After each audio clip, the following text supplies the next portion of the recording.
If you were called to give testimony at an event, those that called you expected you to say something authentic, something that they would believe as true, or something that should be true.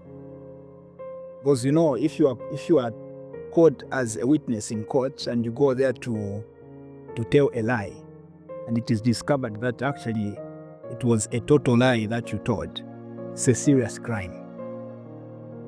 Because when you are a witness, people expect that first of all, you know what you're talking about, that you were there, you saw what happened, you saw who did what, you can maybe even name whoever you saw there and things like that.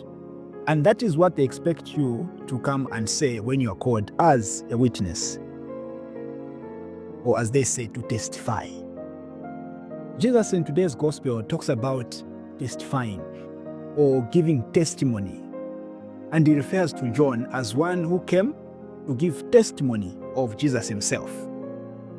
Why is Jesus bringing into the picture John the Baptist? If you have been following the readings from the past few days, Jesus has been having a heated conversation with the Jews, with the Pharisees, with the scribes, with those that want to bring him to death. And in his conversation, he has been trying to explain to them about his identity as one that has been sent by the Father. He says, "There is nothing that I do that my Father has not told me to do. I and my Father are one." When the Jews hear him speak about himself in that manner, all they see is blasphemy. And at that time, blasphemy, well, maybe even during our time, but at that time it was even more serious, that blasphemy was a crime that you even deserved to be stoned to death. You cannot compare yourself to God. You can't claim to be God. And when they hear Jesus talk about himself in this manner, all they hear is blasphemy. And this is reason enough for them to give him the cross to carry. So Jesus has been having this conversation, and it continues to heat up and heat up and heat up until today. Maybe just to help them understand what he has been explaining to them, he brings into the picture John the Baptist. And towards the end, he also talks about Moses, because these people regard Moses and his writings as what we can say sacrosanct, as authentic, as this is the thing. And he tells them, he's challenging them and saying, he says, if you believed what Moses wrote, but why should you not believe me? Because Moses wrote of me. And again, of course, they don't take that lightly, because how can he say that Moses wrote of him? It's just as good as saying, I am God, so believe in me as God, because Moses wrote of God. For our own reflection today, I want to draw our attention to the aspect of John the Baptist. And this is what Jesus says about him. You sent to John, and he has borne me witness to the truth. He was a burning and shining lamp, and you were willing to rejoice for a while in his light. Maybe you and I can identify ourselves with John in this picture. And the question that may help us to reflect on this is, what do you give testimony of? What do I give testimony of?